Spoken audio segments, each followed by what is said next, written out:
Hello friends, welcome to Indian recipes Tamil. நம்ம இன்றைக்கி ரொம்ப ஈஸியான பிஸ்கட் ரெசிபி தான் பார்க்க போகிறோம். அதுவும் ரொம்ப டேஸ்டியாக இருக்கும். நீங்கள் ஒரு டைம் செய்துட்டிங்கன்னா 3 மாதம் வரைக்கும் கூட கெட்டு போகாமல் இருக்கும். நீங்கள் வந்து இதை டீ டைம் ஸ்நாக்காக சாப்பிட்லாம், குழந்தைங்களுக்கு ஸ்கூலுக்கு கொடுத்து விடலாம். அது மட்டும் இல்லாமல் வீட்டில் வந்து எப்போயாவது நம்மளுக்கு ஸ்நாக்ஸ் சாப்பிட்ணுன்னு தோணும், அந்த டைம்லலாம் சாப்பிட்டுக்கலாம். ஸோ வீட்டில் செய்கிறதுனால ஹைஜீனிக்காகவும் இருக்கும், ஹெல்த்தியாகவும் இருக்கும். ஸோ வாங்க ஃப்ரெண்ட்ஸ், வீடியோக்குள்ளே போயிடலாம்.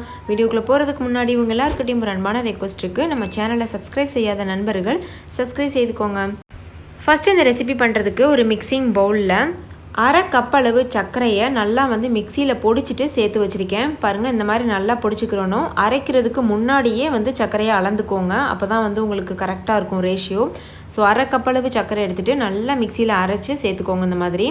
அது கூடவே ஒரு கப் அளவு மைதா மாவு சேர்த்துக்கோங்க. நீங்கள் மைதா மாவுக்கு பதிலாக கோதுமை மாவு சேர்த்து கூட பண்ணலாம் ஃப்ரெண்ட்ஸ், ஒன்றும் தப்பு கிடையாது, ரொம்ப ஹெல்த்தியாகவும் இருக்கும். அதுக்கப்புறமா ஒரு ஸ்பூன் அளவுக்கு வெள்ளை கலர் எள்ளு சேர்த்துக்கலாம்.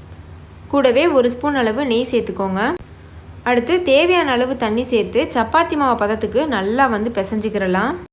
இப்போ பாருங்கள், சப்பாத்தி மாவு பதத்துக்கு பிசைஞ்சாச்சு. உங்களுக்கு வேணும்னா நீங்கள் பால் ஊற்றி கூட பிசையலாம். காய்ச்சின பால் இருக்குல்ல, அது ஊற்றி கூட பிசையலாம். நம்மளுடைய பிஸ்கட்ஸ் வந்து இன்னுமே நல்லா மொறுமொறுப்பாக சாஃப்டாக வரும் பால் ஊற்றி செஞ்சால். இப்போது இந்த மாவுலேருந்து சின்ன உருண்டை எடுத்துகிட்டு இந்த மாதிரி நம்ம சப்பாத்தி தேய்ப்போம் பார்த்தீங்களா, அந்த மாதிரி தேய்ச்சிக்கலாம். சப்பாத்தி மாதிரி ரொம்ப தின்னாக தேய்ச்சிடக்கூடாது, கொஞ்சம் திக்னஸாக இருக்கணும். மேலாப்பில் கொஞ்சம் போல் வெள்ளை எள் சேர்த்துட்டு அதுக்கப்புறமா தேய்ங்க. அப்போ தான் கொஞ்சம் நல்லா டிசைனாகவும் இருக்கும், பார்க்குறதுக்கு அழகாக இருக்கும். அதுக்காக அதே போல் டேஸ்ட்டும் நல்லா வரும். பாருங்கள், இந்த மாதிரி நம்ம தேய்ச்சி எடுத்துக்கிறலாம். ஓரளவுக்கு திக்னஸ் இருக்க மாதிரி பார்த்துக்கோங்க. இப்போது இதில் சின்ன ஒரு மூடி இல்லைனா ஏதாவது ஒரு கிண்ணம் இருந்துச்சுன்னா அதை வந்து அச்சு வச்சு நம்ம ரவுண்ட் ஷேப்க்கு எடுத்துடலாம். பாருங்கள், இந்த மாதிரி நல்லா ப்ரெஸ் பண்ணுங்கள், அப்போ தான் தனியாக வரும். இதே போல் மீதி இருக்க எல்லா மாவையும் நம்ம வந்து திரட்டி செஞ்சிடலாம். எண்ணெய் நல்லா சூடுபடுத்திக்கோங்க. எண்ணெய் நல்லா சூடாக இருக்கும்போதே இந்த பிஸ்கட்ஸுகளை நம்ம வந்து பொரிச்சு எடுத்துடலாம். நீங்கள் வந்து பேக் பண்ண தேவை கிடையாது, நம்ம எண்ணெயிலே பொரிச்சு எடுக்கலாம். அப்போ தான் இந்த பிஸ்கட் வந்து ரொம்ப டேஸ்டியாக வரும். நல்ல முறுமுறுப்பாக வாயில் வச்சதும் அப்படியே முறுமுறுப்பாக கரையிற அளவுக்கு இருக்கும். சிம்மில், அதாவது லோ ஃப்ளேமில் வச்சுட்டு நீங்கள் வந்து பிஸ்கட்ஸை 2 பக்கம் திருப்பி விட்டு நல்லா வேக வச்சு எடுத்துக்கோங்க. லைட்டாக ஒரு கோல்டன் ப்ரௌன் கலர் வரும், அந்த சமயத்தில் வெளியில் எடுத்துருங்க.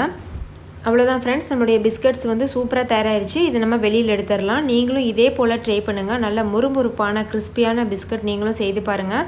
செய்து பார்த்துட்டு எப்படி இருந்ததுன்னு கமெண்ட்டில் என் கூட ஷேர் பண்ண மறந்துடாதீங்க. இந்த வீடியோ எல்லாருக்கும் ரொம்ப பிடிச்சிருக்கும்னு நம்புகிறேன்.